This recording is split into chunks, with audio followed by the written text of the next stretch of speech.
não atuam só na Espanha propriamente dita, mas ela também atua no resto da União Europeia. Foi pelo que eu entendi. Então, a primeira vai ser o Defensor do Povo. O Defensor do Povo, ela é uma instituição que ela vai proteger e defender os direitos fundamentais e as liberdades públicas de toda a cidadania, né? E aí ela vai dispor das competências da supervisão, da supervisão das atividades administrativas e dos organismos que geram os serviços públicos de todo o território nacional. E aí, atualmente, a defensora do povo é o Francisco Fernandes Marugan, se eu não me engano. Isso. Francisco Fernandes Marugan. E a atuação dela, basicamente, vai ser que quando ela receber as queixas, né, referente ao funcionamento das administrações, da justiça, ela vai ter que enviar elas ao Ministério Público, para que, então, o Ministério Público entre ação investigue, né, tomando as devidas e cabidas evidências, de acordo com os termos de lei, né, ou remetente ao Conselho Geral do Poder Judicial. E fala também, né, no que eu fiz, que o defensor do povo ele vai ter legitimidade para interpor os recursos de inconstitucionalidade e amparo, bem como para iniciar o procedimento de habeas corpus. E aí a gente também vai ter o defensor do povo, que é outro, só que esse para os direitos da infância. E aí esse defensor do povo, que ele vai zelar pela defesa dos direitos humanos de todas as idades, apesar daqui estar com o nome do propriamente dito da infância, né? Então ele vai trabalhar com defendendo os direitos de todos os cidadãos, independente da idade. E além disso também existem algumas comunidades autônomas que criaram instituições de defesas para o menor.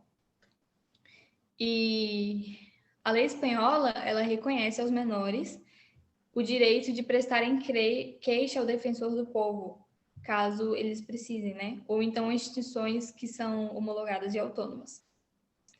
E a gente também tem um organismo chamado Organismo de Igualdade, que é basicamente um conselho para a promoção da igualdade de tratamento e da não discriminação das pessoas em razão de origem racial, eu ia falar racional, ou de razão étnica, né?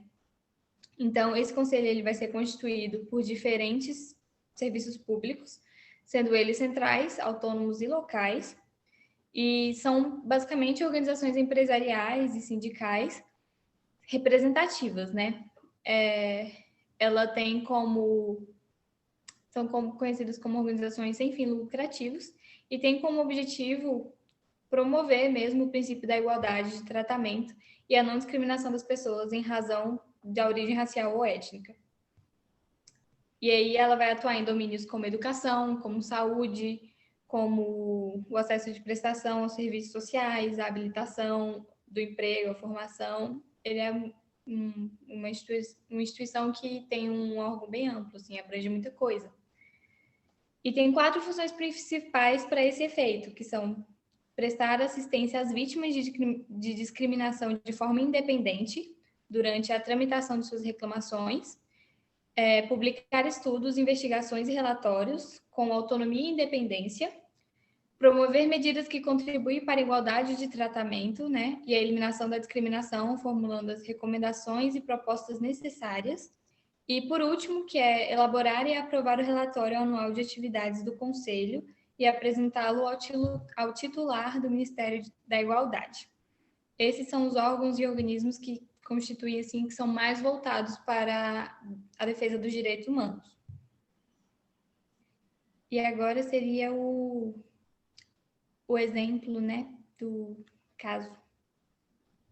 Certo? Eu pesquisei e, assim, é bem difícil achar especificamente um caso que ocorreu na Espanha sobre a violação dos direitos humanos. Eu achei um, mas eu não sei, assim, não tenho tanta certeza se ele foi verídico. Verídico não, né? Se ele foi a fundo. Bem aqui, isso. Então, Basicamente, um grupo de direitos humanos, eles acusaram a Espanha de expulsar 40 migrantes. Teve vários grupos e ONGs que fizeram até abaixo-assinados alegando que a Espanha devolveu migrantes às autoridades marroquinas e que a prática tinha violado a determinação do Tribunal Europeu de Direitos Humanos e de que os migrantes sem documentos, né, que desembarcaram em solo europeu, eles devem receber informações, cuidados e ter seus pedidos de asilo processados, coisa que não tinha ocorrido, por isso que eles estavam acusando. E é isso. Acho que acabei. Foi bom, Jéssica, foi muito bom. Você apresentou uma análise interna dos direitos humanos na Espanha, internamente, e trouxe um caso envolvendo a crise migratória. Esses casos envolvendo a crise migratória, os refugiados, tem acontecido na Europa inteira. Na verdade, essa questão dos refugiados, como a gente já falou, é uma questão que sempre aconteceu. Né? Atualmente, já tem alguns anos, uma crise migratória muito, muito grande, principalmente em razão dos refugiados, as pessoas que deixam seus países por correrem risco de morte, né, de violação da sua integridade física, psicológica, A gente viu aqui na aula de refugiados, são várias as razões que fazem uma pessoa deixar seu país. Tipos de perseguição política, perseguição religiosa, todos os tipos de perseguição, e a partir do momento que uma pessoa deixa e vai buscar uma morada, uma residência em outro país, para fugir dessas situações, a pessoa vai se enquadrar pela Convenção dos Direitos dos Refugiados na situação de refugiados. E parabéns pela sua apresentação. Eu só queria falar algumas questões puxando o que você trouxe, tá? Foi muito bom o que você apresentou.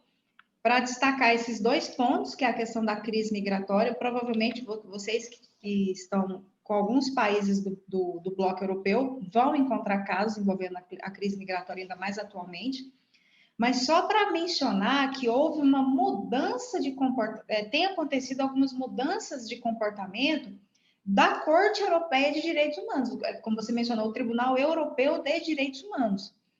E aqui eu queria só fazer uma diferença, é claro que a gente vai aprofundar isso mais no semestre que vem, quando a gente for estudar a proteção internacional dos direitos humanos. Não sei se eu já comentei com vocês, quando a gente for estudar, ler alguma coisa, quando vocês estiverem lendo alguma coisa sobre Tribunal Europeu, só tem que tomar muito cuidado porque existem dois.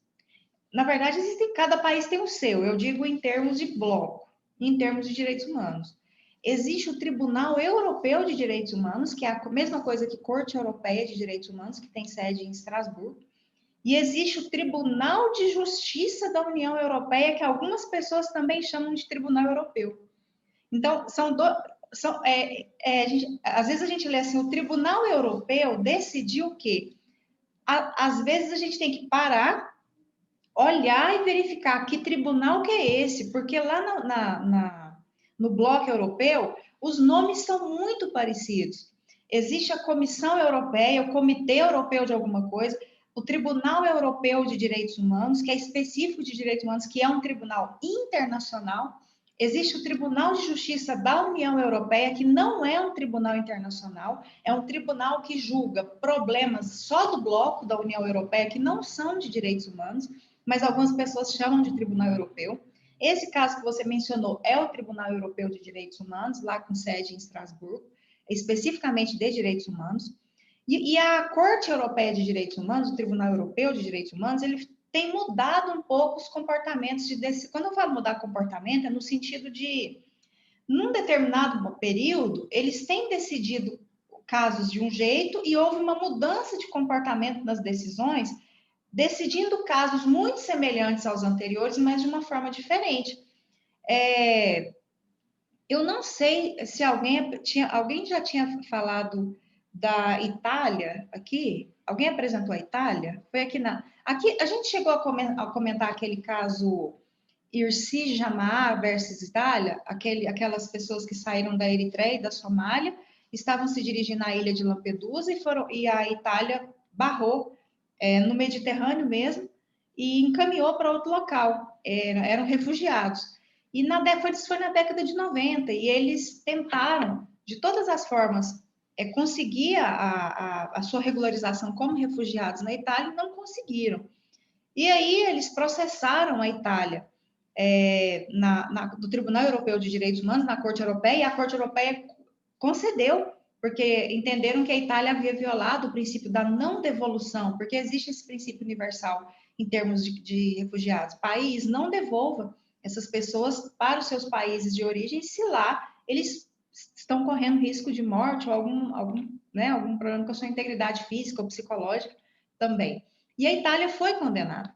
O que aconteceu? Alguns anos depois, a gente viu uma situação de um casal que deixou seu país de origem em razão de perseguições, chegou na Suécia, e a Suécia, da mesma forma, negou, acho que foi o John que comentou esse caso, em alguma aula, é o caso Ercília Mar versus Itália.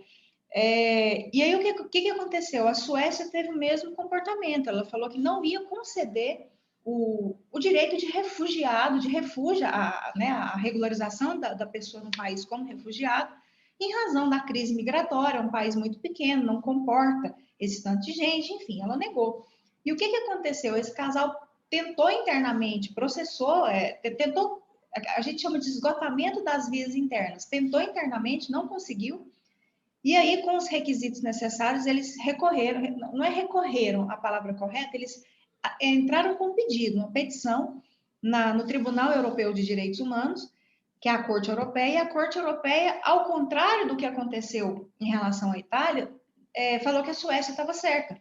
Então, ela negou o direito desse casal que tinha pedido o refúgio e alegado que a Suécia tinha violado o mesmo princípio do caso que foi comentado em relação à Itália, que é o princípio da não devolução. Alegou que a Suécia violou esse princípio de não devolver, que a Suécia queria tirá-los, e o Tribunal Europeu falou que não, tem que tirar mesmo. Tem que tirar porque a Suécia não comporta, enfim. Então, houve uma mudança de comportamento dentro do próprio tribunal. Vocês perguntam para mim assim, professor, isso é comum acontecer?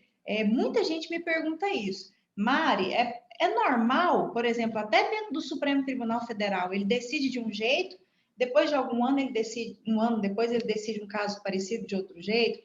Ou então, vamos pegar Goiás, o Tribunal de Justiça do Estado de Goiás, sem falar muito em tribunal internacional, agora um local mesmo, é comum acontecer, é muito comum essas mudanças de comportamento. Os períodos afetam muito nas próprias decisões. Pode parecer incoerência, né? Tem muita gente que até pesquisa sobre isso, essas mudanças de comportamento dos tribunais, dos juízes, quando vão decidir casos semelhantes. Por que um caso desse a pessoa conseguiu isso, e num caso muito semelhante a esse a pessoa não conseguiu ou conseguiu menos? Por que existe essa mudança de comportamento? Não entre juízes diferentes ou tribunais diferentes, mas dentro do mesmo tribunal. Então, esse é um ponto muito interessante, é até objeto de pesquisa, e esses casos específicos, eles são analisados, essas mudanças de comportamento que existe na Corte Europeia de Direitos Humanos. Ela muda o comportamento dela muito rápido. A gente pode perceber com a eutanásia, ela sempre aplicou aquela teoria de entregar para os países decidirem, e depois que ela decidiu um caso especificamente, se eu não me engano, em 2014, os casos de eutanásia, ela começou a decidir, autorizando a fazer a eutanásia. Antes, não, ela nem tocava nesse assunto. E só para fechar em relação à Espanha, porque vocês começam, a gente vai aí para poder fechar em relação àquele país. A Espanha, ela é muito conhecida por ser processada por problemas ambientais. Eu não sei se vocês vão se lembrar daquela aula de meio ambiente e direitos humanos que a gente teve, eu falei para vocês que a principal decisão que surgiu, porque não tinha, a Convenção Europeia de Direitos Humanos não tem uma previsão legal para proteção do meio ambiente como direito humano. Não tem nenhum artigo da Convenção Europeia que trate, que fale da palavra meio ambiente. Tudo lá foi construído a partir das decisões. E a primeira decisão da Corte Europeia de Direitos Humanos que mencionou a proteção do meio ambiente foi exatamente um caso contra a Espanha, na cidade de Lorca, na Espanha, que uma senhora que se chama Lopes Ostra, ela processou a Espanha porque foi construída uma usina de resíduo, de tratamento de resíduo do lado da sua residência, e ela adoeceu em razão da poluição que essa usina estava causando em relação à sua saúde. Ela não morreu, ela teve um problema muito grave nos pulmões, né, nas vias respiratórias. Ela processou, tentou internamente paralisar as atividades dessa usina, não conseguiu, e ela entrou com a petição na Corte Europeia de Direitos Humanos contra a Espanha, porque é contra o país, a gente já né, a gente viu mais ou menos isso, a gente vai aprender isso melhor no semestre que vem, na proteção internacional dos direitos humanos. Ela processou a Espanha no Tribunal Europeu e ela conseguiu. A Espanha foi condenada a indenizar, a desativar essa usina, e a partir do caso Lopes Ostra, vários outros casos envolvendo a Espanha foram parar no Tribunal Europeu de Direitos Humanos. O caso, por exemplo, Moreno Gomes. O caso Moreno Gomes é o caso que aconteceu na cidade de Valência, na Espanha, de um barulho, de problema de poluição sonora. O senhor Moreno Gomes morava num predinho assim, em cima, e embaixo tinha um pub, uma boate, alguma coisa ali, naquele sentido. Ele tentou internamente, ele teve um problema de audição, em razão do barulho que tinha na boate, ele tentou, olha para vocês verem que são problemas que às vezes aqui a gente leva para no máximo no fórum, um problema no máximo, né? Se não for, às vezes as pessoas nem levam esses problemas. E lá não. Esse caso chegou no Tribunal Europeu de Direitos Humanos, a Espanha foi condenada, e eu até me recordo que na época que eu estava vendo essa decisão, o juiz que julgou esse caso, ele até pediu para fazer uma medição dos decibéis para o processo na Corte Europeia de Direitos Humanos, para saber o nível de altura que era o negócio lá, né, se violava ou não os direitos à vida privada, enfim, do senhor Moreno Gomes, e estava infinitamente superior ao permitido. E aí a Espanha foi condenada e teve que fechar o estabelecimento. Então, às vezes, são problemas. A Espanha ela é um carro-chefe para esses problemas de meio ambiente lá, é impressionante. Olha, a Espanha, meio ambiente, Reino Unido também. Historicamente, o Reino Unido tem problemas climáticos, né? Então, a gente sempre menciona a França, pensa na China, na França, nesses locais, mas o Reino Unido carrega problemas climáticos, não só climáticos, problemas envolvendo deslizamento, envolvendo atividade de mineração também, porque a gente sempre vê alguns países, o Brasil se destaca muito como país envolvendo problemas de mineração, mas o Reino Unido tem um histórico de problemas envolvendo tragédias com deslizamento de atividade de mineração, que é assim, quando você aprofunda mesmo, você vê esses problemas. A Espanha é um carro-chefe aí de problemas ambientais dentro da corte. Eu acho que de tanta ação, Jéssica, e todos que estão aqui na sala de aula, que a Espanha sofreu por problemas ambientais, ela melhorou muito. Então, aí teve uma melhora, porque não chega de tanta ação envolvendo esses problemas. Né? É isso. É só para pegar o gancho aí do que você começou. Parabéns, foi muito bom. Parabéns pela apresentação. E aí, gente? Next? Que é o próximo? Vamos para o Canadá? Cadê Ai, pode ser eu. Acabei de desligar meu feijão. Feijão? Desliguei. Bom. Momento. Professora, só tinha esse aqui, ó, brilhoso. Ficou bom, hein? Gente que eu sou da Turquia. Enfim, boa noite a todos. Eu vou falar sobre direitos humanos na Turquia. Eles são protegidos por uma variedade de tratados internacionais que têm precedentes sobre a legislação nacional, de acordo com o artigo 90 de 1982 da Constituição Turca.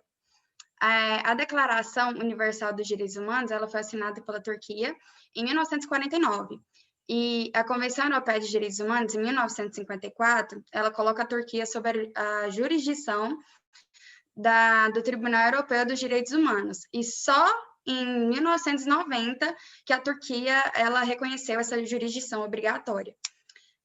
O Pacto Internacional sobre os Direitos Civis e Políticos só foi assinado pela Turquia em 2000. Então, ela sempre é bem tardia nas assinaturas. Enfim. Os problemas de desrespeito dos direitos humanos na Turquia incluem muitas coisas. Inclui a difícil situação dos curdos, que eu vou falar mais sobre eles também. O debate em curso de país sobre o direito à vida, liberdade de expressão, bem como as liberdades de religião, de reunião e de associação. E esses problemas, eles agravaram após a tentativa de golpe de Estado em dia 15 de julho de 2016. Então, mostra que o superior não estava bem assim, né? E eu vou falar um pouco também desse golpe militar na Turquia. Ele terminou com 265 mortos e ao menos de 2.839 militares presos, porque foi o golpe militar, enfim. Os militares, eles anunciaram que eles assumiriam o poder no país em prol de ordem democrática, mas não era bem isso, enfim. Mas as reações, tanto de nível nacional e internacional, elas foram amplamente desfavoráveis a essa tentativa do golpe. Em um comunicado divulgado após as primeiras notícias dessa tentativa, o exército ele afirmou ter tomado controle total do país.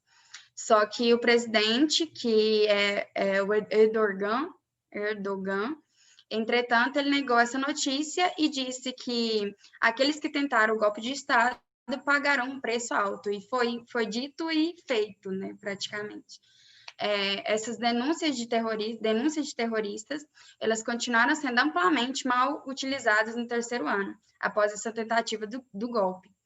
Em julho de 2019, dados do Ministério da Justiça informam que 69.259 pessoas estavam sendo julgadas e 155.560 pessoas ainda estavam sob investigação criminal por terrorismo em caso relacionado ao movimento Gulen, que o governo da Turquia chama de organização terrorista fethullahista, que é o FETÖ, conhecido como FETÖ, e considera uma organização terrorista. Desses 29.487, eles foram mantidos presos preventivamente ou após a condenação. E estima-se que mais de 8.500 pessoas, incluindo políticos eleitos e jornalistas, estão presas sob prisão preventiva após uma condenação por supostos vínculos com partidos trabalhadores do Kurdistão, que é o PKK. E muito mais estão sendo julgados, mas em liberdade, embora dados oficiais não puderam ser obtidos. Então, tá uma bagunça até agora. Eu vou falar agora sobre a liberdade de religião e expressão na Turquia. Apesar que a população na Turquia seja predominantemente muçulmana, existem dois tipos de grupos principais islâmicos na Turquia, que são os sunistas e os alevitas. Na Turquia, os alevitas eles são minoria, são só 17% dessa população. Embora a Turquia ela seja um país de grande diversidade étnica, linguística e religiosa, que há muitos grupos turcos, curdos, armênicos, alevistas, gregos, caucasianos, judeus, entre outros, muita variedade. E a história do Estado conta com severas repressões a grupos minoritários em nome do nacionalismo. Então, principalmente os curdos, que eu vou falar deles.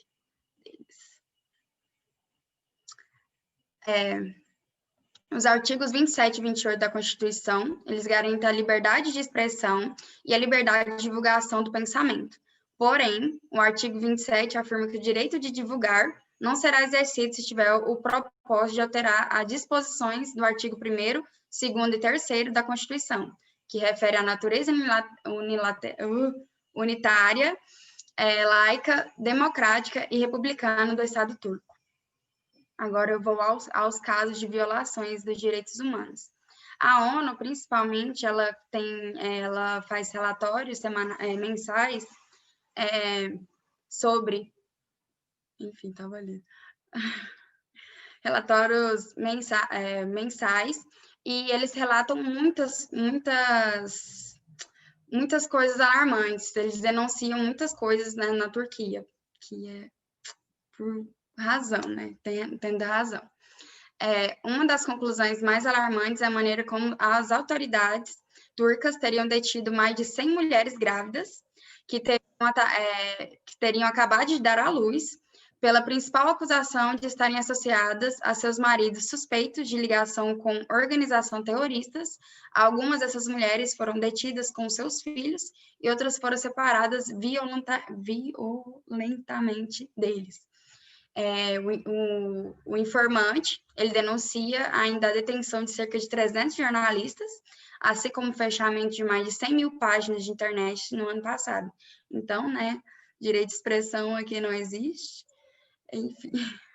Também estão documentados os recursos à tortura, maus tratos na prisão, acontece tudo, estupro na prisão, surras, agressões sexuais, descargas elétricas, simulações de afogamento por parte da polícia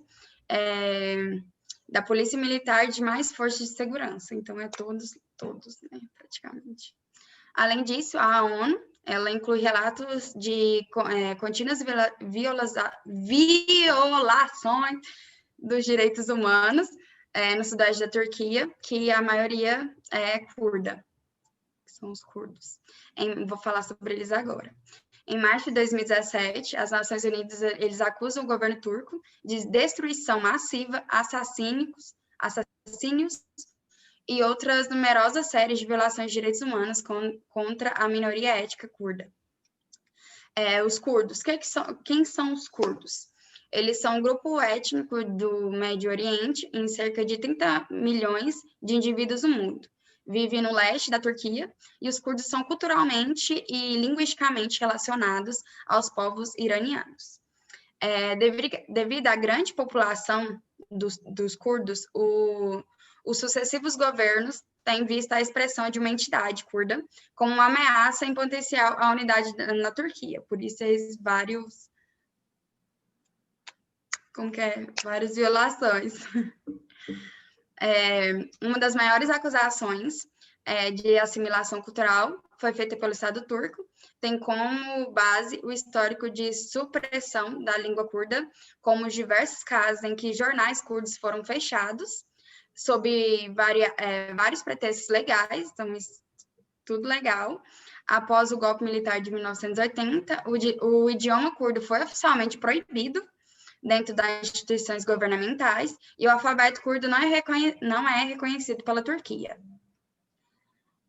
Em um desses relatórios da ONU, ele fala muito bem sobre isso, e eu peguei aqui que é o Escritório do Alto Comissário das Nações Unidas para os Direitos Humanos, que é o EACDH.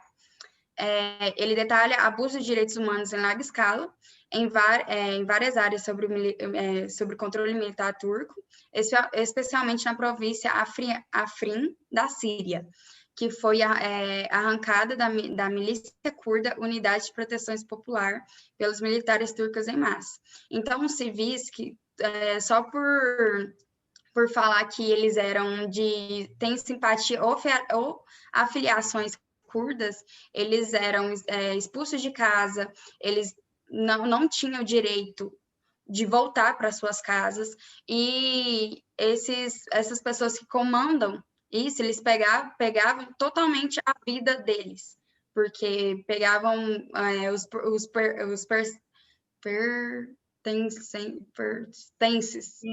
pertences deles, pegavam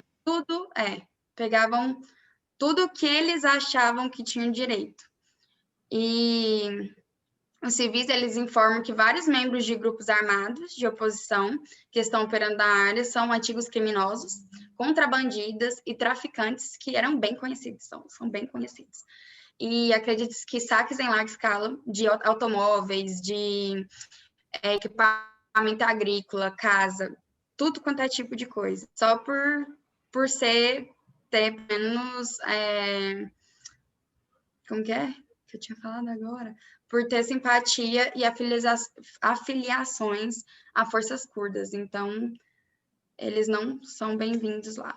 e também sequestro, pegavam mulheres e pedia mais de $1.000 e $3.000 para devolver elas no sequestro, e maioria que não conseguia pagar ficava desaparecido, que praticamente morto, né? Porque não pagou, morreu.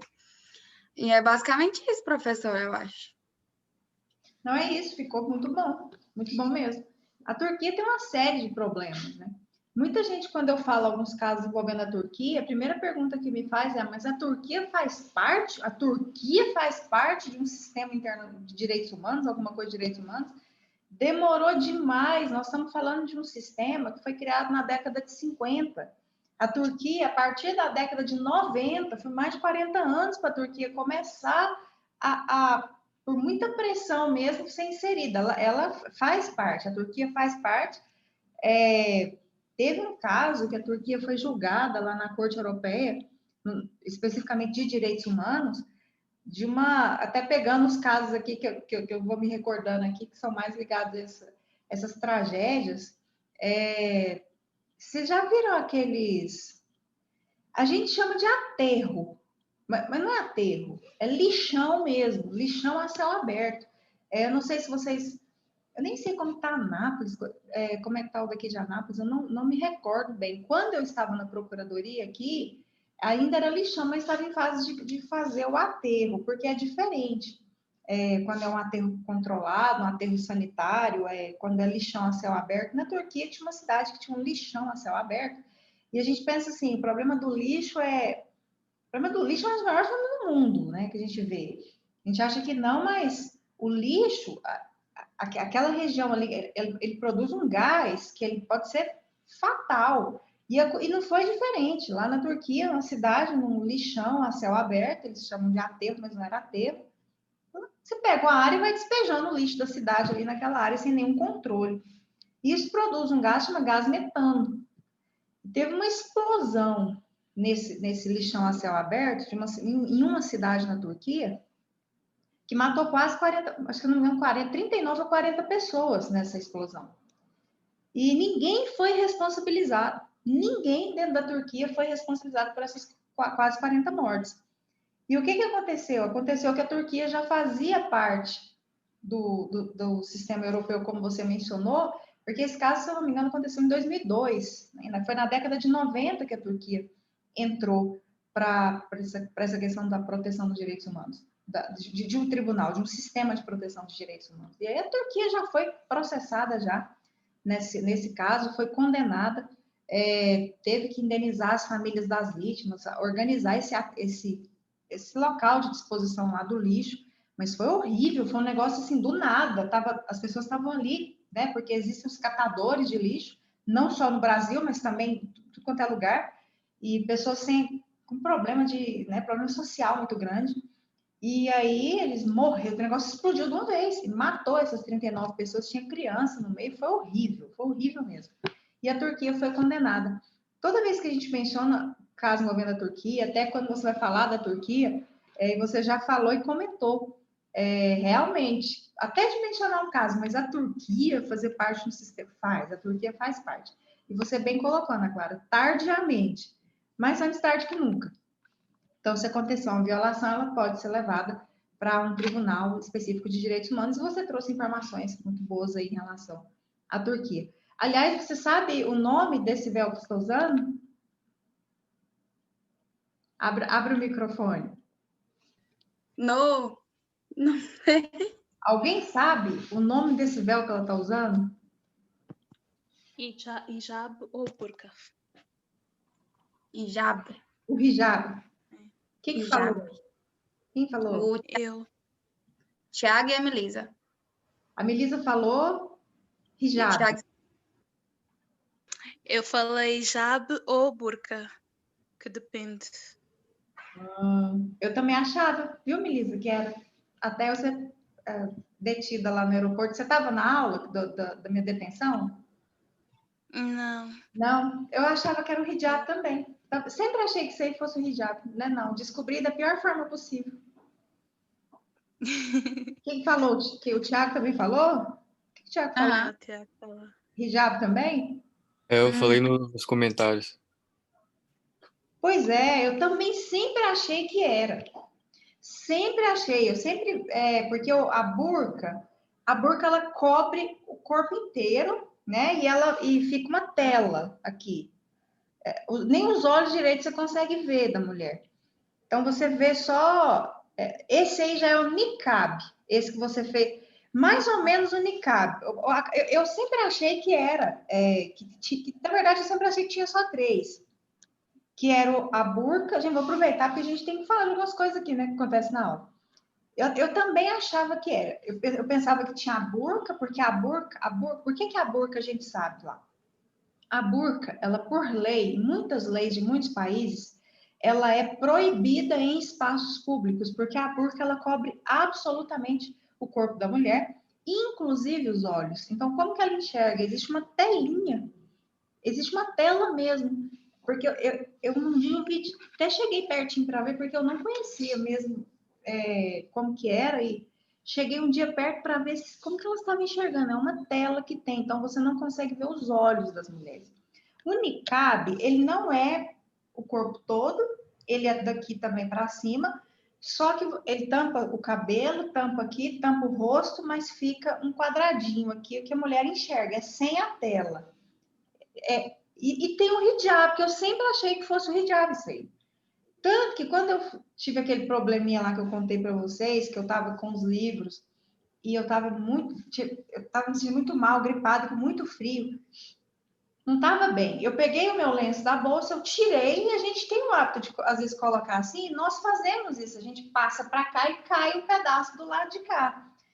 E aí foi assim que eu descobri, porque alguém virou e falou que eu estava usando Shaila, uma coisa, só falava em Shaila. Aí eu virei e falei, mas não é o hijab? Que até eu queria já, o treino estava tão feio pro meu lado, que eu falei, o treino pode ficar pior, pelo menos fala o nome certo. E eu não estava certo. Aí uma senhora foi me explicar que não era o que eu estava achando que era. É a forma de colocar, de dobrar. O hijab, ele realmente deixa o rosto de fora. Só que ele tem um formato quadrado. Quando tem o lenço passado aqui e que você joga tem isso ainda, Milis. Se você joga aqui para cá e deixa uma ponta aqui para baixo, chama Shaila. Acho que é Shaila mesmo o nome que falaram. Depois a gente é até interessante para a gente procurar. E eu falava que estava aparecendo o hijab, e aí a mulher falava, não, está aparecendo o Shaila.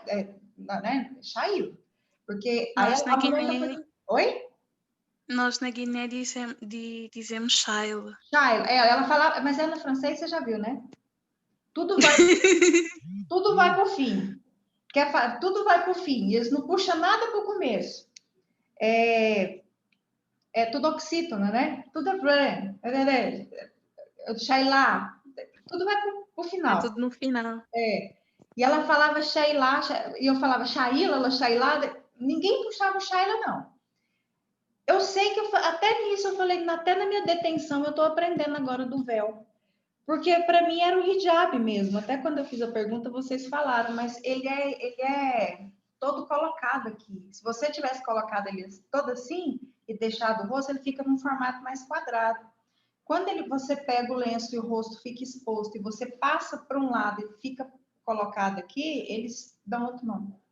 Então, assim, gente, a nossa aula, né, a gente vai aprofundando em todos os assuntos, né, e as experiências mostram pra gente. Eu lá, detida, Mas as contas, professora, quase fica assim. perdendo a liberdade lá, por causa dos livros que eu levei, por causa do... Quase isso aí. Mas ele pega aqui, ele passa para cá, aí é o hijab. Ele vai ter que tapar seu pescoço. Tem todos os detalhes. Depois alguém faz a pesquisa, joga lá no grupo. A gente pensa, mas tem assim, até a forma de colocar muda o nome. Pois é, Belisa, eu também achei que era o hijab. E aprendi de uma forma muito confortável, que você tinha que ver o nome correto do jeito que estava o meu, porque estava muito parecido com o da Ana Clara.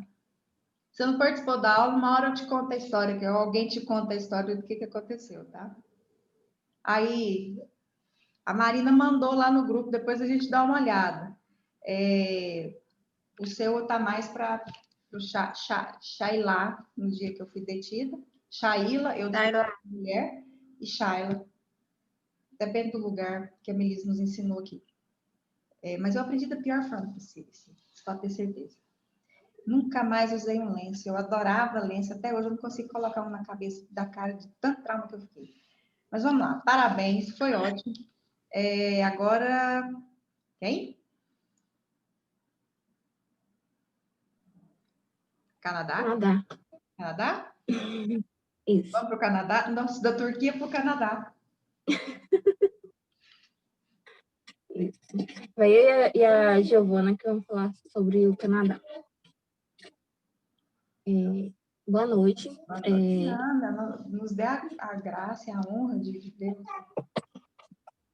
Vocês vão escutar de vez em quando o barulhinho de uma mocinha aí falando atrás da minha Não filha. tem problema não, pode até chamar ela para participar da aula. Cadê a câmera?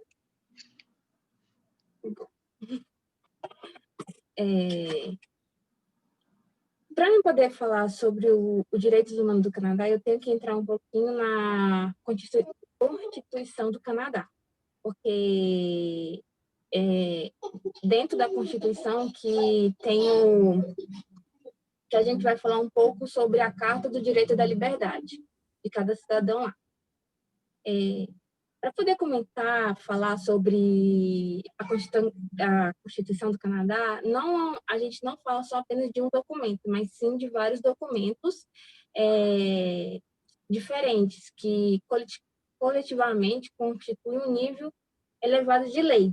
E, no caso, a Constituição canadense elas é tipo adicionada, sabe? Isso. Aí eu vou começar a falar sobre a Constituição de 1867, que também é conhecida como o Ato da América do Norte Britânica. Ela descreve o sistema do governo do Canadá, incluindo a estrutura do parlamento e a forma de como funciona a lei e o papel da monarquia.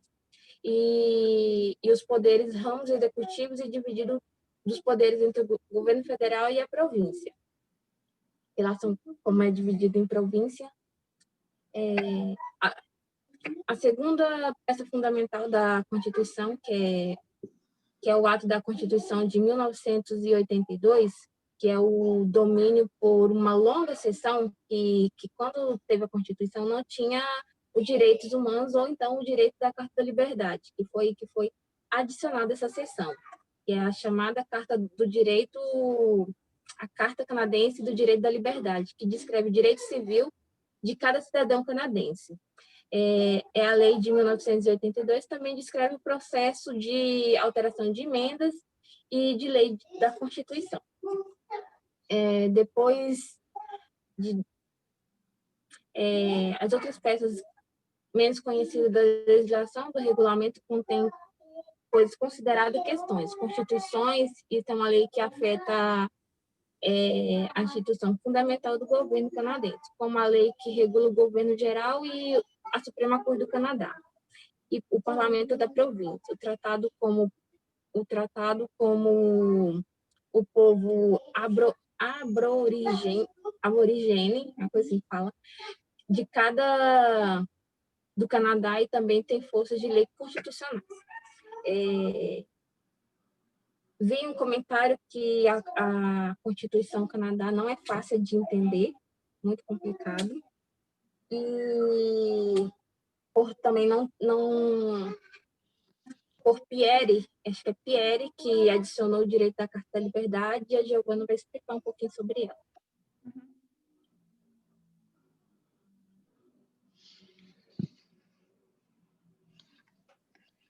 Então, eu vou falar um pouco sobre a Carta Canadense de Direito e Liberdade, que foi uma das maiores conquistas feitas pelo primeiro-ministro Pierre Trudeau, que foi colocada na Constituição, que ela foi adicionada na Constituição,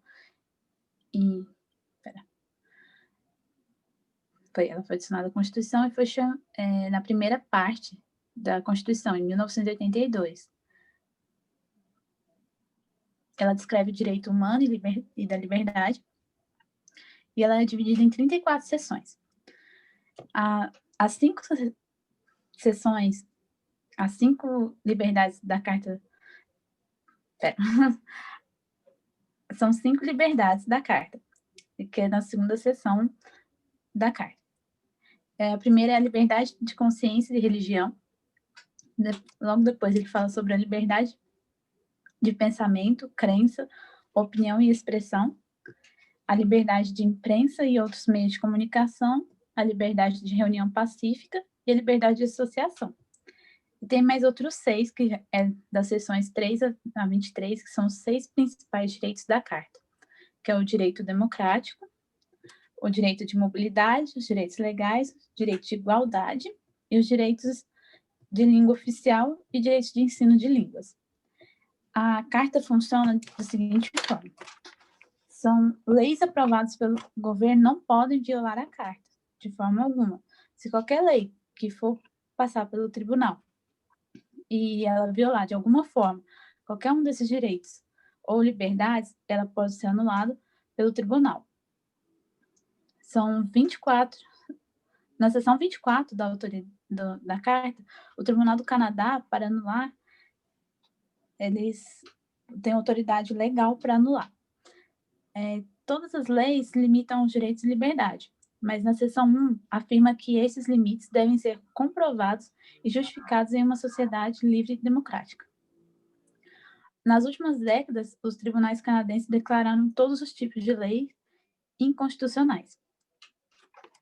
Aí eu vou falar mais um pouco sobre os direitos humanos no Canadá, que no Canadá tem... deixa eu explicar de jeito.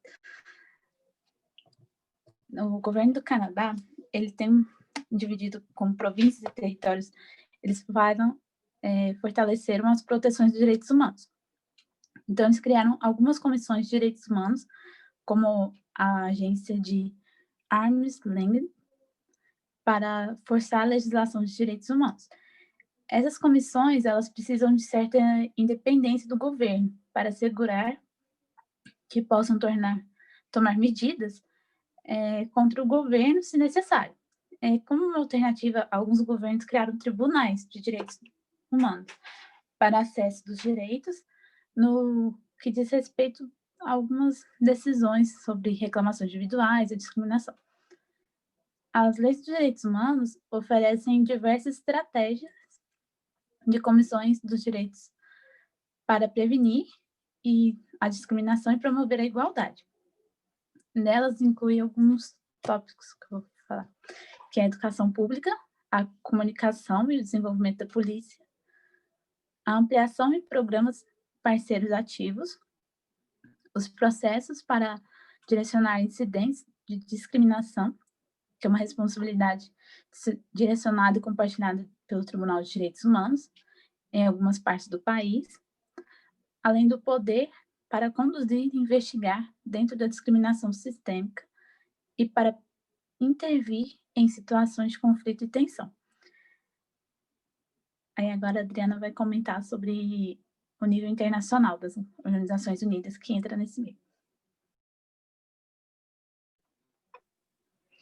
Em nível internacional, a Organização das Nações Unidas tem 6 comitês especializados em monitorar os direitos humanos e ao redor do mundo. Esses comitês regularmente são minutos.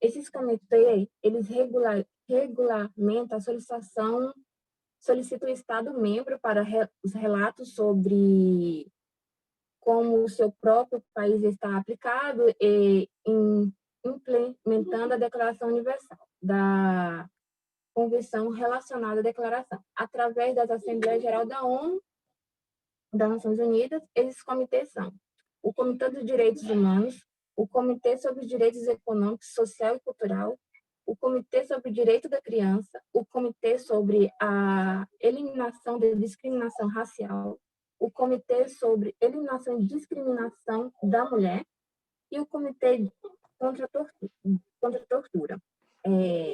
Aí onde eu vou entrar com um caso que aconteceu em 2019. Em 2019. Que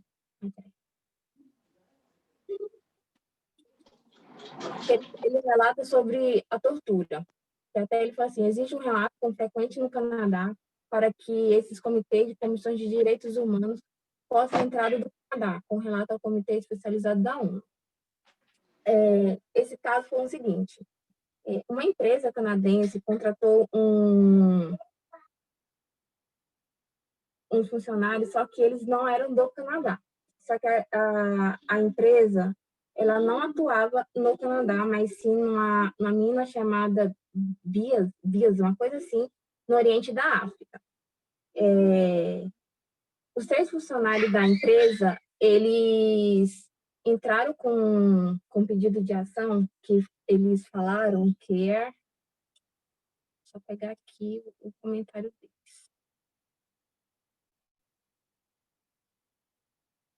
Eles afirmam que a empresa que contrataram ele forçaram eles a fazer trabalho como tortura, tipo, eles trabalhavam em longos períodos, sobre calor escaldante. Além disso, trabalhava em causas com contusões e cicatrizes, que no caso eles não teriam, se pegasse algum intervalo de trabalho, eles eram submetidos às agressões físicas e ameaças e torturas. E relatam assim que um deles estava até com cicatrizes sobre isso.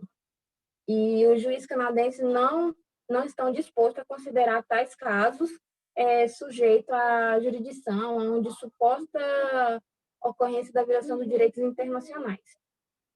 Achei um comentário do advogado da empresa, vou só pegar ele aqui, que ele diz assim, que eu achei um pouquinho meio... Vocês vão entender. O advogado da empresa diz assim, que ele argumenta que o caso deveria ser rejeitado, citado um princípio legal conhecido como ato da doutrina estatal, que afirma que o tribunal de um país não deve julgar a legalidade da ação de outro governo dentro do próprio país, que no caso, como eles não são canadenses, e eles entraram com uma ação judicial dentro do Canadá. E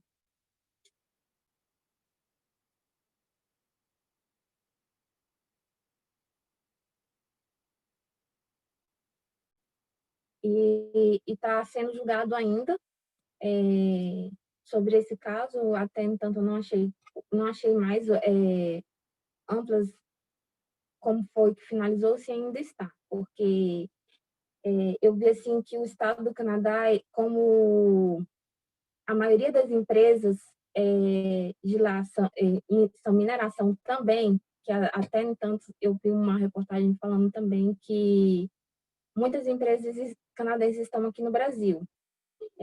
Uma delas até meu marido trabalhou, que foi aqui em Royce, em Minas Gerais. Aí eles alegam que algumas empresas têm questão de torturas, e lá no Canadá, a Vale foi uma das piores empresas também em questão de trabalho e questão de meio ambiente também. É isso que a gente tem para falar sobre direitos humanos e esse caso. Parabéns, Adriana e Giovana, pelas informações em relação ao Canadá. Vocês conseguiram falar muitas coisas. No final, vocês trouxeram... esses casos são muito importantes. O Canadá, ele é muito... É interessante, né? A gente tem uma visão do país, mas quando a gente vai estudar um sistema jurídico do Canadá, a gente vê que não é tão simples. É um sistema jurídico considerado complexo. Por incrível que pareça, o Brasil é mais fácil, bem mais fácil de compreender. Primeiro, as leis canadenses, elas não são tão claras. Não sei se vocês viram isso, leram sobre isso. precisa, porque na verdade é o próprio sistema judicial, na verdade. A questão é que quando você tem um país que a Constituição não é tão clara, você não tem uma referência única de Constituição, você tem várias normas ali espalhadas que vão formar aquela Constituição. A gente tem uma visão no Brasil mais diferente. Na verdade, é por causa da origem do sistema jurídico, porque nós estamos falando de um país que tem um sistema do common law, que a principal fonte dos direitos não são as leis, são as decisões, né? Claro que a gente sempre fala common law, existem mais de 30 tipos de common law no mundo inteiro, que a gente fala, o país adotou o sistema do common law. Estados Unidos é um tipo, a Austrália é um tipo, talvez o que o Brasil está tentando adotar agora seja, que eu estava fazendo uma pesquisa um pouco mais parecida com a da Austrália, nem tanto com dos Estados Unidos, nem tanto com do Canadá. Então, você tem ali uma força de decisões muito mais forte, perdão, eu repeti aqui, você tem ali um conjunto de decisões muito mais forte muito mais bem organizado do que as próprias leis. Então, quem estuda as leis do Canadá encontra muita dificuldade para compreender esse sistema jurídico do Canadá. Ele tem uma aparência de ser tudo muito bem desenvolvido, mas em termos de leis, é um sistema bem complexo. Não sei se vocês tiveram essa impressão. E o Canadá... Até aqui eles falam que até o canadense tem dificuldade de entender as leis deles, que é bem difícil mesmo de entender. É um sistema legal bem complexo para compreender. Quando vocês acham que o sistema eleitoral norte-americano é difícil, vocês têm que ver o sistema jurídico do Canadá. Vocês vão ver o que é dificuldade. É bem difícil mesmo. Mas brincadeiras à parte, o Canadá, ele tem e as decisões são bem organizadas. Por exemplo, quando o Reino Unido teve um problema em julgar um caso de uma muçulmana que cometeu um crime, ela cometeu um crime e ela estava sendo, eu não sei se eu comentei com vocês esse caso, quando ela foi interrogada, ela estava usando o véu islâmico, e no Reino Unido é proibido usar o véu islâmico em espaços públicos, e o tribunal é considerado um espaço público. E o juiz do Tribunal da Coroa, o Tribunal da Coroa no Reino Unido é como se fosse um nosso fórum aqui, a nossa vara criminal, um lugar de julgamento, chama Tribunal da Coroa. Quando o juiz foi fazer o interrogatório dela, o juiz mandou ela tirar, ela falou que não ia tirar, e ele falou que era para ela tirar, mandou tirar, e ela falou que não. De repente ela levanta, e a advogada dela levanta, e elas alegam o direito humano universal à liberdade religiosa, isso lá no Reino Unido. E aí o juiz se viu numa situação muito complicada, porque ela invocou um direito humano universal, que é a liberdade religiosa, dela poder usar o véu islâmico em qualquer lugar, porque isso é um direito universal, se aplica a todos, em todos os lugares. E aí o juiz, ele falou, peraí, agora ela levantou uma questão que eu não posso decidir agora, eu preciso fundamentar minha decisão. Isso vigora em todos os direitos, né, principalmente dos países aqui do Ocidente, que as decisões têm que ser fundamentadas. Tem que ter uma fundamentação do porquê estar decidindo daquela forma. Então, ele teve que suspender o julgamento. A gente já sabia o que ele... Isso aconteceu agora que eu digo assim, não é muito antigo, se eu não me engano, o julgamento aconteceu em 2016. E aí, o tribunal, o juiz, ele suspendeu o processo porque ele se viu numa situação, peraí, eu não posso dar continuidade nessa audiência se ela levantou aqui um direito humano universal. Eu vou ter que dar uma decisão para eu continuar essa audiência. Então, ele suspendeu a audiência em junho, voltou com essa audiência em setembro. Ele levou 3 meses para construir uma decisão de por que ela tinha que tirar o véu islâmico dentro do Tribunal da Coroa no Reino Unido. Porque só a violação da lei parecia não ser suficiente, porque ela invocou um direito humano universal. E ele queria fazer uma decisão mais bem construída. Onde ele foi buscar um precedente? Porque eles não buscam leis, eles buscam decisões, que a gente chama de precedentes, que são decisões de casos semelhantes para poder fundamentar essa decisão atual de um caso semelhante que já aconteceu no passado. E ele conseguiu um precedente, uma decisão parecida no Canadá. Então, ele vasculhou, e ficou pegando. Gente, eu tenho que achar um caso que já foi decidido aqui dessa forma, e ele não achou dentro do Reino Unido, ele não achou dentro de um país ali do bloco, e ele conseguiu um caso muito parecido, não é igual, o caso era parecido, porque era uma testemunha, no caso, ela era a ré, ela que ia ser interrogada. No Canadá, uma testemunha não quis tirar o véu islâmico dentro do tribunal, e aí o juiz mandou ela tirar, rasgar o véu, enfim. E aí o juiz do Reino Unido pegou essa decisão do Canadá e utilizou a decisão do Canadá lá no Reino Unido, no Tribunal da Coroa. Vem aquela pergunta, mas é uma pergunta que vem sempre, dos alunos que são do direito e que não são. É possível um juiz de um país pegar uma decisão de outro país e usar na sua decisão? É possível, por exemplo, um ministro do Supremo Tribunal Federal, quando ele vai fazer uma decisão, é possível ele pegar uma decisão, por exemplo, da Corte Europeia de Direitos Humanos e mencionar e usar essa decisão? É possível. A gente chama isso de diálogos normativos, diálogos entre cortes. Se a gente fosse aprofundar, se fosse, por exemplo, uma aula de mestrado, doutorado, quando vocês isso estuda nas relações internacionais, porque são relações internacionais, o fato de você pegar um tribunal de um outro país ou um tribunal internacional e usar aquele conteúdo daquele tribunal em um outro país, em um outro processo, com outro idioma, isso envolve as relações internacionais, mas isso a gente faz mais numa aula de doutorado para aprofundar alguma coisa aí, mas se quem quiser ler alguma coisa, o nome não tem nada a ver com direito ou com as próprias relações internacionais, o nome vai ter mais a ver com outras áreas, se chama fertilização cruzada. Olha o nome que é utilizado para esses diálogos entre tribunais, tribunal nacional com internacional, estrangeiro, enfim. Fertilização cruzada. É um nome que a teoria deu para quando um tribunal pega uma decisão, mescla com a sua e para nascer uma nova. Por isso que deram esse nome de fertilização cruzada. Quem escreve muito sobre a fertilização cruzada é uma autora francesa que se chama a professora Sandrine Turgui. Depois, se vocês colocar o nome dela aqui, quem quiser aprofundar, tá? Nesses estudos de relações internacionais de tribunais. A professora Sandrine Turgui, ela escreve muito sobre fertilização cruzada e ela sempre fala para os países buscarem mais fontes e decisões em outro país. Então, já aconteceu, o Supremo Tribunal Federal do Brasil, aqui no Brasil, já usou várias decisões de outros países nas suas decisões. Isso acontece muito no âmbito do Supremo Tribunal Federal.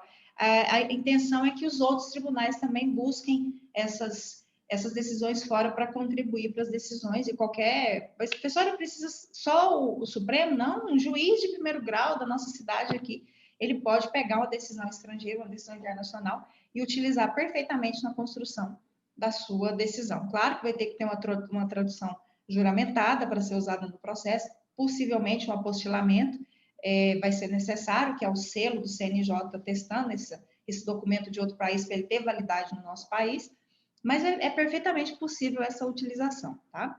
E o Canadá também tem um problema muito grande, não é nenhum problema. Existem muitas empresas lá que trabalham com mineração, a Yamana Gold, por exemplo, é de lá, e lá ela tem o selo de melhor empresa da questão ambiental, de cuidar da sustentabilidade, e no Brasil a mesma empresa que é canadense arrebenta com tudo envolvendo mineração, ou seja, olha para você ver até o que é a questão do país. Uma mesma empresa canadense lá, ela tem o certificado de empresa exemplo de proteção ambiental e sustentabilidade, e a mesma empresa que tem a filial aqui no Brasil é considerada uma das piores violadoras de direitos ambientais. E você mencionou a questão ambiental aí no final, e eu acabei lembrando dessa situação, né, de fazer essa comparação. No meu pós-doutorado, eu fiz uma pesquisa envolvendo uma análise comparativa especificamente na área de mineração, até da legislação canadense com o Brasil. E as diferenças são gritantes em termos de prática, mas com a mesma empresa. É impressionante como que lá eles respeitam e aqui não. É impressionante.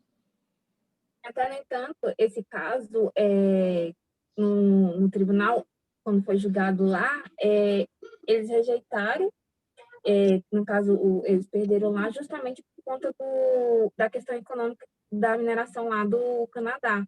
Então, tipo, vai afetar a parte econômica disso se for mais adiante. Aí foi justamente que eles entraram para o DPP, né? Questão. Aí foi justamente por isso que... Gente, só para fechar, em 2019, o Canadá, a Comissão Interamericana de Direitos Humanos, recomendou que o Canadá, lá teve um problema muito grande de desaparecimento forçado de mulheres e meninas indígenas. Um problema, assim, que chegou ao extremo da Comissão Interamericana de Direitos Humanos, sem ninguém levar o caso para a comissão, que é um órgão de proteção dos direitos humanos ligados à Organização dos Estados Americanos, produziu um relatório, um documento, e encaminhou para o Canadá, instando o Canadá a falar, olha aí o que está acontecendo, porque o número de meninas e mulheres desaparecidas, indígenas, desaparecidas é gritante, está assim, é uma situação alarmante. Então, é um grave problema de violação de direitos humanos também dentro do Canadá, até mais recente, porque foi um relatório que foi feito em 2019, contra o Canadá, porque para ele tomar providências em relação a esse desaparecimento forçado de meninas e mulheres indígenas. Tá? É isso. Gente, excelente. Parabéns, Adriana, parabéns, Giovana. E a gente fecha com a Austrália, é isso? É isso. Beleza, Luan. Então, bora lá. Tem que ligar a câmera mesmo, professor? Claro, Luan, nos dê a honra. É que eu tô com o celular, né? Aí... Tem nada não. Tá bom, eu vou estar segurando o celular, aí pode tomar uma posição, beleza. Ok, vamos lá então. Eu vou falar sobre a parte da Constituição e um pouco sobre os direitos humanos, mas a Melisa que vai falar mais sobre isso. A gente uma dupla.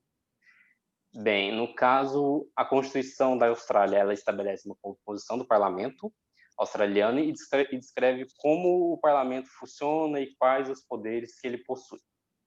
Ela também descreve como os parlamentos federal e estadual compartilham o poder e as funções do governo executivo e o Tribunal Superior da Austrália.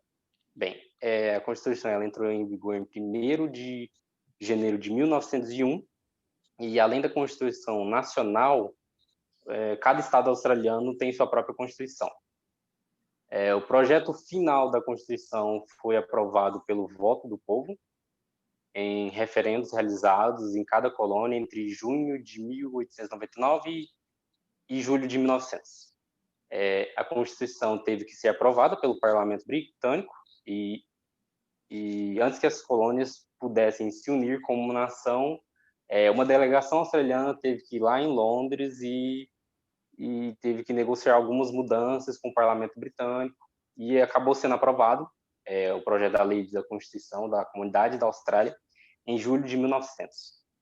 Bem, a lei de Constituição da Comunidade da Austrália de 1900 concedeu permissão a 6 colônias australianas que ainda estavam sujeitas à lei britânica e para formar seu próprio governo nacional, de acordo com a lei consiste em um preâmbulo de 9 cláusulas, das quais a cláusula 9 é a Constituição australiana original. E a Constituição consiste em 8 capítulos e 128 seções. Bem, a Austrália ela é um membro fundador da ONU, ela apoia o papel da ONU em todos os assuntos mundiais. E em junho de 2013, a Austrália anunciou sua primeira candidatura a eleição para o Conselho de Direitos Humanos para 2018 e 2020.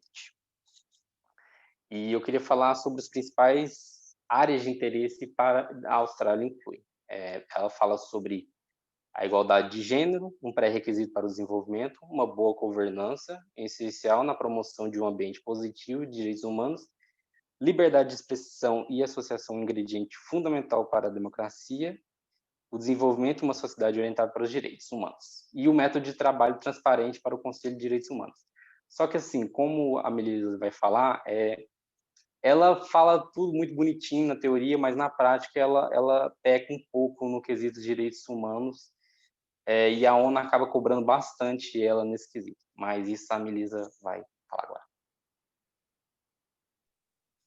Boa noite. Professora, eu só não vou ligar a câmera porque no quarto ao lado está a TTCC. Aí para não haver interferência e tal, eu não vou ligar a câmera. Tá Espero bom. que não haja problema. Não, sim, tá bom. Ok. Então eu vou falar dos 3, vamos dizer, escândalos que a Austrália enfrenta em relação a direitos humanos. Um deles que é os asilos migratórios, não é? Como a professora já tinha dito, a maior parte dos países tem problema com refugiados e imigrantes. E a Austrália acaba por ser um deles, não é?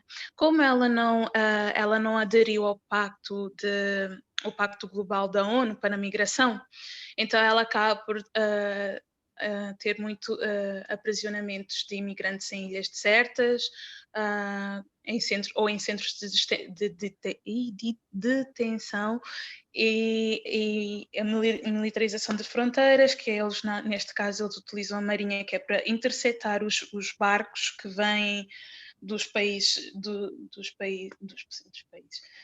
outros países que estão das pessoas que estão em busca de refúgio e tal. E aqueles que acabam por chegarem em terras firmes, eles acabam por mandar para uma dessas ilhas ou um desses centros, não é? E um dos motivos que a Austrália deu para não aderir ao pacto foi que ao aderir ao pacto, poderia encorajar a entrada ilegal de imigrantes, o que colocava em xeque a política australiana de combate ao tráfico de pessoas. Não é? E desde 2013 que a Austrália tem se envolvido em escândalos de aprisionamento de imigrantes nas ilhas como na Papua Nova Guiné, Nauru e Christmas, que é do território australiano. Esses 2 são as ilhas onde ele tem negócios, contratos com, não é? E a justificativa que eles dão para as prisões é que as pessoas estariam, vamos colocar entre aspas, furando a fila de quem esperava nos campos de refugiados, o que faz um certo discernimento entre os refugiados que acabaram de chegar e entre aqueles que já estão nos campos de concentração. E um dos jornalistas que escreveu um livro sobre isso, ele diz que essa distinção entre 2 tipos de refugiados não existe. Não é? E de acordo com o relatório da ONU, 88% dos aprisionados em Manaus acabam por sofrer nem Manaus, é Manos, acabam por sofrer transtornos depressivos, incluindo a psicose e malária. E tem-se tido muitos relatos de mortes que essas mortes acabam por ser por automutilação, overdoses, septicemia, resultados de negligência médica, abuso sexual e um desespero crescente que acaba por acontecer nos centros. Existe uma série que foi feita e que estava na Netflix, eu não sei se agora ainda está, que fala muito sobre isso, esses casos de asilos migratórios na Austrália, que se chama Estado Zero. Eu recomendo para quem esteja interessado. Uns outros dos casos que acontecem é os direitos indígenas, principalmente os aborígenes. A Constituição australiana, ela não reconhece os nativos australianos, os aborígenes e os das ilhas de Estreito de Torres, como primeiros habitantes do país. E isto leva muita marginalização e discriminação desta minoria. Em 2017, cerca de 300 representantes aborígenes, eles assinaram a declaração de Uluru. Uluru é um monolito da areia que existe lá na Austrália, e eles declaram nessa declaração de que aquela terra próxima ao Uluru pertence aos indígenas, aos aborígenes, e que representa os seus antepassados e isso tudo.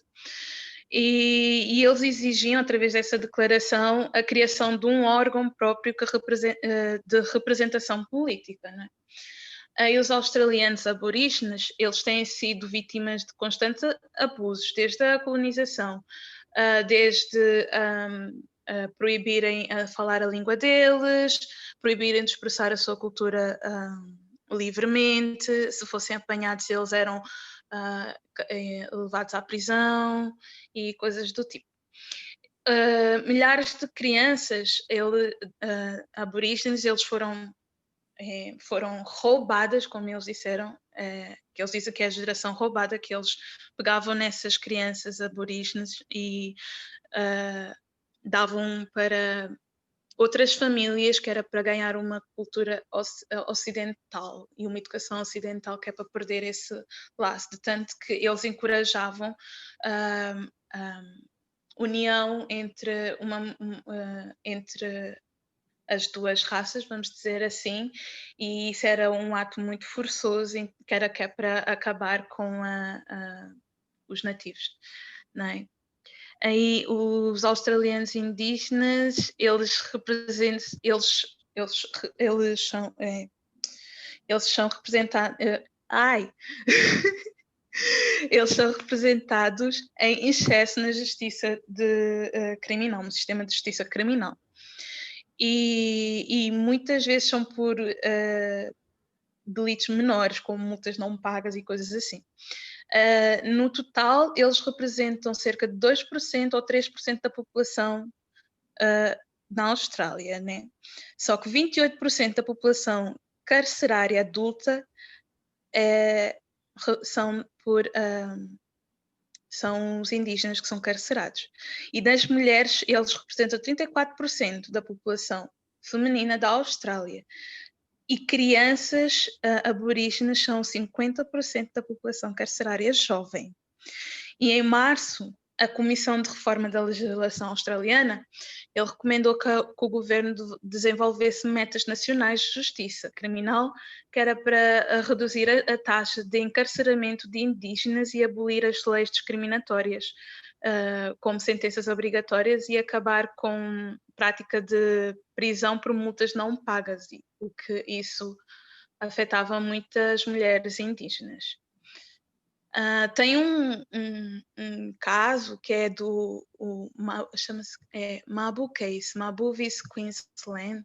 Eu não vou entrar muito em detalhe, é mais para dizer, para quem tiver interesse, né, que é para ler, que é aí onde ele acaba por apelar à declaração do Uluru e tal. Um outro direito é o direito da criança, não é? Que na Austrália a idade de responsabilidade criminal é em 10 anos, ou seja, com 10 anos pode-se ir para a prisão, não é? E há um crescente movimento que é para aumentar a idade mínima de responsabilidade criminal do país, que é liderado por advogados, médicos e ativistas e aqueles que estão a lutar para um reconhecimento dos aborígenes. Eles também estão a colocar pressão, que é para aumentar essa data, porque 50% das suas crianças é que estão a ser encarceradas e não as outras crianças. Mais de 60% das crianças e adolescentes são presos, e eles compõem 3% da população do país em crianças.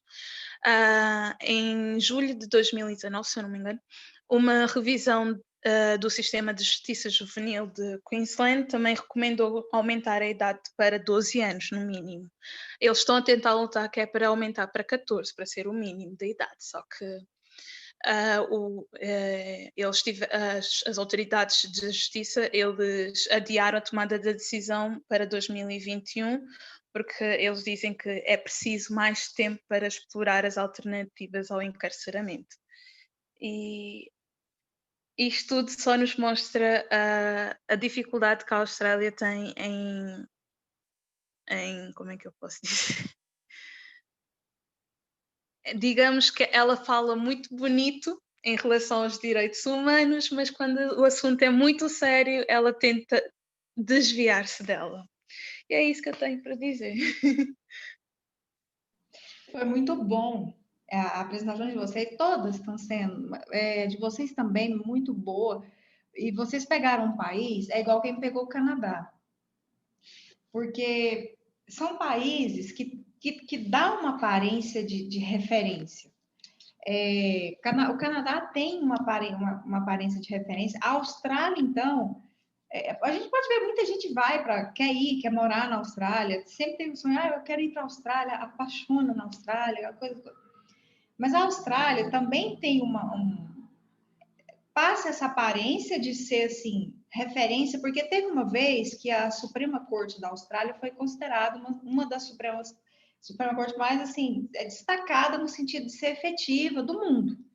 Então, depois disso, gerou uma aparência ainda maior de que, além de ser um país maravilhoso, parece que tudo lá é muito bom, muito perfeito, tem uma Suprema Corte que já foi referência, que já saiu aí destaque no mundo inteiro, dentre as Suprema Cortes, enfim. Mas a Austrália tem tanto problema de direitos humanos, mas tanto, e é porque eu acho que a mídia também enfim, eu acho que não destaca tanto esses problemas que tem na Austrália. Primeiro, todos vocês colocaram, eu não tenho aqui nada nem para acrescentar, talvez comentar alguma coisa que vocês falaram, porque vocês trouxeram os principais. Os mesmos problemas que tem no Canadá, envolvendo os aborígenes, mulheres, meninas, vai também ter na Austrália. São problemas muito parecidos, esse do Canadá com a Austrália, em relação à população aborígene.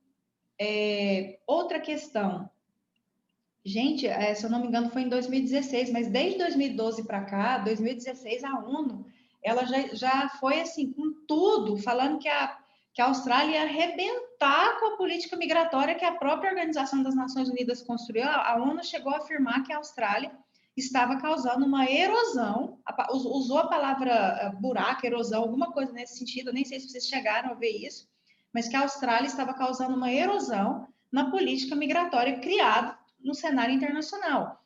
Por quê? E criticaram muito a questão da atuação da Marinha australiana em já abordar aquelas pessoas que chegavam, né, pelo oceano ali nos barcos e já conduzirem para os centros ou para os acampamentos para não entrar. Então, existe uma crise migratória muito grande a ponto da Organização das Nações Unidas colocar isso a ONU colocou, isso saiu em todas as mídias, se eu não me engano, em 2016 isso virou destaque do portal da ONU, enfim, das Nações Unidas, e foi uma movimentação internacional muito grande. A Austrália não tem uma política migratória, eu não vou nem falar muito bem definida, porque muito bem definida muitos países não têm, mas a Austrália tem um problema muito grande envolvendo a política migratória. Uma questão muito interessante, vocês também colocaram, além de apresentar toda a estrutura interna. Eu não sei se vocês sabem, mas lá a idade para ser responsabilizado penalmente, ela não é de 18 anos, ela é de 10 anos. Então, uma criança de 10 anos, ela pode ser presa. E aí isso gera uma briga de ativismo de direitos humanos muito grande lá. Não sei se vocês chegaram a ver, porque os grupos de direitos humanos não concordam com a idade de 10 anos, outros já, não de direitos humanos, mas outros já concordam, por isso que existe, e tem uma pressão muito grande para subir para 14, não é para 18, é para 14. Não sei se vocês viram também, mas existe uma pressão lá para aumentar essa idade. Que também é uma diferença muito grande. Então, na visão de alguns grupos ativistas de direitos humanos, a Austrália está procurando, ela tem mais problemas em razão dessa idade, do que se fosse um pouco mais, né? Eles tentaram responsabilizar muito cedo e parece que o negócio lá, eles entendem que não está funcionando muito bem. Então, são muitos problemas que a gente vê envolvendo direitos humanos dentro da Austrália, que, como foi dito aqui pelos dois, e a Melissa finalizou, a gente pensa ali uma coisa e quando você aprofunda no estudo dos direitos humanos na Austrália, você termina e você fica assim, meu Deus, isso aqui acontece na Austrália? E é isso mesmo, o que foi colocado por eles. Alguém quer fazer algum comentário? Melissa, algum comentário? Parece que tinha aberto o microfone. Não, era para dizer que eu tinha visto sobre a idade, né? e que eles estavam, pelo menos na Austrália, que pedir que aumentassem para 12 anos. Só que a Corte Internacional ela estava naquela, não, tipo, vamos considerar o resto, a idade mínima nos países internacionais, não é? Aí, no Brasil é 14, se não me engano, é 18. Aí, em Portugal é 16, tem alguns países que é 14, e porque é que a Austrália seria 10, não é? Aí os médicos australianos eles estavam a dizer que isso não é uma conduta a se levar, porque isso causa ainda muito mais transtorno para essas crianças, que quando elas vêm a sair acabam por ter aquele mesmo comportamento ou pior, causa de traumas e não sei o que mais. E eles estavam a tentar, os representantes aborígenes, a pedir ao governo australiano que pelo menos lhes desse uma forma de poder proteger as suas crianças, porque elas representam a maioria dos que são presos, que é para ganhar uma certa educação, para não ocorrer com tanta frequência quanto ocorre. É isso que eu queria dizer. Muito bom, foi apresentar tudo em relação à Austrália, que é bem relevante, assim. Todos os países têm problemas de direitos humanos, mas alguns se destacam por alguns problemas específicos, e eles apresentaram os problemas que a Austrália se destaca mais. Gente, alguma dúvida? Hoje a gente viajou, viu? Vou falar para vocês. Hoje foi, assim, uma viagem boa. Muito bom, parabéns para todos vocês. Nenhuma dúvida? Não. Não? Nenhuma. Então é isso, gente. Eu nem vi o tempo passar. Vocês deram um show hoje. Já são 10 para as 9. A gente já encerra. Se vocês tiverem alguma dúvida, é só falar. Parabéns, mais uma vez. É isso mesmo. Palmas para vocês, porque foi muito bom. É bom para a gente conhecer os sistemas internos e a relação do externo desses países, que a gente não vai fazer no semestre que vem, porque o semestre que vem é outro tipo de direitos humanos, tá? Parabéns mesmo pelas apresentações que vocês estão fazendo. E qualquer dúvida que tiverem, falem comigo aí no WhatsApp, enfim. Eu vou colocando algumas questões lá que eu preciso colocar, algumas questões lá para vocês responderem, mas sempre coloco uma só, depois dá uma olhada lá no AVA, coloco uma pergunta. E é isso. Boa semana, parabéns para todos vocês, tá bom? Obrigada, Boa igualmente. noite. Boa noite, gente. Tchau. Obrigado, boa noite.